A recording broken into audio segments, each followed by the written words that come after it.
Hello guys, welcome back to my vlogs. So guys, इस वक्त मैं मनाली जा रही थी। मनाली इसलिए मैं जा रही थी क्योंकि मेरा बेटी चले गए थे मनाली में। तो मुझे उसको लेके वापस आना था क्योंकि उसके स्कूल भी थे और मैं उसके बिना रह नहीं पा रही थी। इसलिए मैं फटाफट बस बुक किया रात के 2 बजे। मेरा बस की टाइमिंग था और मैं वहाँ से बैठ के आ गई। और जब आई तो मंडी में रास्ता ब्लॉक हो गया था, जिसकी वजह से हमें 3 से 4 घंटा वेट करना पड़ा।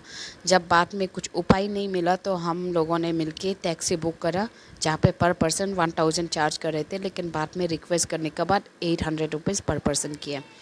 तो हम पहाड़ों के नज़ारे लेते हुए जा रहे थे, जहाँ पे बहुत मतलब घर के याद आ रहे थे मुझे, क्योंकि मेरे घर पे भी ऐसे ही पहाड़ है। जब हम रोड पे चलते हैं ऐसे ही पहाड़ है।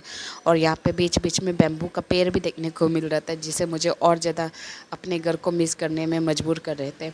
और यहाँ पे जब हम लोग सब गए, लगभग हम लोग 7 से 8 लोग बैठे हुए थे, क्योंकि ये 7 सीटर गाड़ी थे।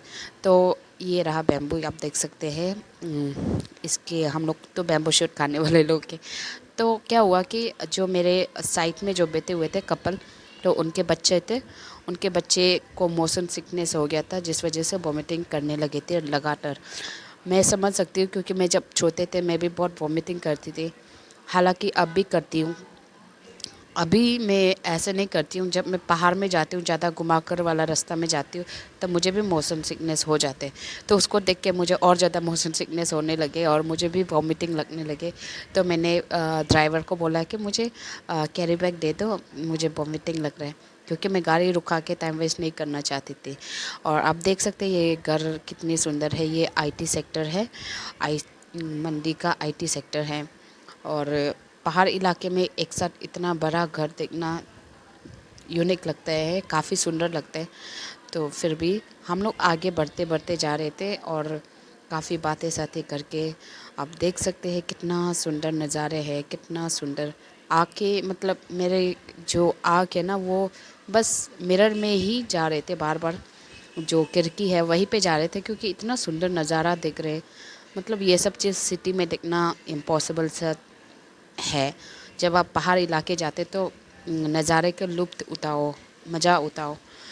तो ऐसे उसके बाद मैं जेसिका को ले लेती हूँ, और जेसिका को लेने के बाद हम दोनों जाते हैं चेक इन करने के लिए, जहाँ पे हम दोनों को देखते कुत्ता जो वहाँ पे अंदर में बैठे हुए थे। तो हम दोनों को काफ़ी वॉक करना पड़ा यहाँ पे।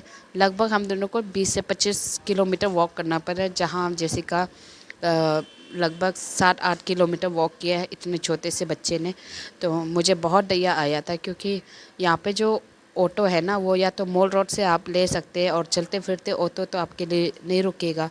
और अगर रुकता भी है तो बहुत ज़्यादा एक्स्ट्रा चार्ज लेते हैं, क्योंकि हम दोनों को मेंटेनेंस के साथ जो पैसा है ना, हमारे जो पैसा उसको पूरा बिल्कुल मेंटेन करके यूज़ करना था, लिमिटेड में यूज़ करना था, जिसकी वजह से हम दोनों ज़्यादा वॉकिंग प्रेफर किया। और मैंने जेसिका को अपने कंधा में उतारा, क्योंकि बच्चे कितना ज़्यादा वॉक कर सकती है। तो मैंने बैग लिया, बैग के ऊपर जेसिका को फिर मैं कंधा में उतारा। उसके बाद हम दोनों चलने लगे। ये मैंने इसलिए फ़ोटो लिखा क्योंकि यहाँ पे लिखा हुआ था कि ड्राइवर्स बिना एयरबैग का रहते हैं, मतलब उनकी लाइफ बहुत रिस्क होते हैं। तो हम दोनों एक्चुअली मनाली से नगर जा रहे थे, क्योंकि मेरा अकाउंट फ्रीज कर दिया गया था बैंक वाले ने।